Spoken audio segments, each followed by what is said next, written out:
Welcome into the show. I'm Emily Proud. Happy playoffs to all who celebrate. We certainly do here at 24/7 Sports. And the first 12-team playoff officially gets rolling tonight with Notre Dame and Indiana. But on this show, we'll go through each game in the first round. Cooper Patagna will stop by and pick this entire bracket. But let's start with the one at the top. We have Clemson and Texas, and not great stats for either team on this graphic. Clemson 0-13 on the road versus AP top 5 teams, and Texas is riding a 10-game home losing streak versus AP top 15 teams, so something has got to give. Austin Hannon from Clemson 24/7 and Chip Brown from Horns 24/7 have more. Clemson was a surprise in the new 12-team field, making the college football playoff despite being a 3-loss team from the ACC. The Tigers are taking a mentality of Clemson versus everybody as they head out to Austin to take on the Longhorns in the first round. Dabo Swinney and the Tigers staff encouraged the team to make it back to Atlanta after a season-opening loss to Georgia at Mercedes-Benz Stadium. If Clemson finds a way to pull off an upset over the Longhorns, Arizona State will be waiting for them in the Peach Bowl in the quarterfinals. Offensively, it's a homecoming trip for lifelong Austin native Cade Klubnik, who played down the street from Saturday's venue at Westlake High. Klubnik is looking to beat Quinn Ewers again after the two faced off at the high school level.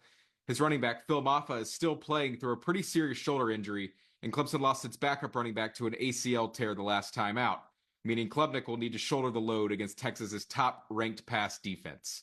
Antonio Williams, the Tigers' top receiver, will be crucial in the short passing game. Defensively, the Tigers will have to deal with a tricky scheme to defend.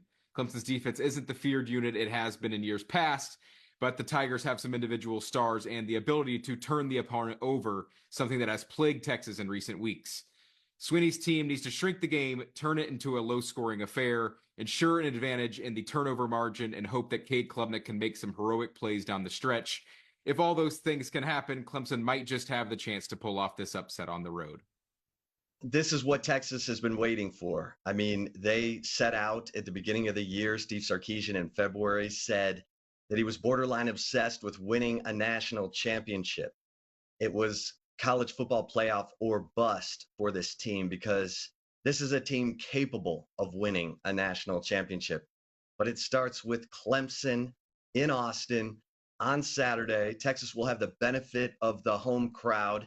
But there are some interesting storylines in this one because you've got this Texas defense going up against Cade Klubnik, the Clemson quarterback who's from Austin Westlake. In fact, Cade Klubnik was on a state championship team from Austin Westlake that beat Quinn Ewers and South Lake Carroll in the 6A Division I state championship game in 2020. The difference now is two of the defensive players for Austin Westlake, who were huge stars in that state championship win, are now playing for the Longhorns in safety Michael Taff and defensive end Ethan Burke. Taff intercepted Quinn Ewers. Ethan Burke brought the pressure that caused Ewers to throw those interceptions. But as I said, those guys are now playing for the Longhorns and will be going after their former teammate Cade Klubnik in this game. For the Texas offense, it's really about hanging on to the football. Texas has moved the ball at will between the 20s, even against Georgia in the first half of the SEC championship game. But turnovers, interceptions, fumbles, they've haunted Texas. Texas has turned it over 7 times in their last 3 games. If they can hang on to the football and grind it out, I think that Texas handles business in this game. Texas is the more talented, more complete team, so they need to get it done on Saturday against Clemson and begin this 4-game march to a national championship. Thank you both. Keep it locked into Clemson 24/7 for all things Clemson football and Horns 24/7 for everything you need to know about Texas.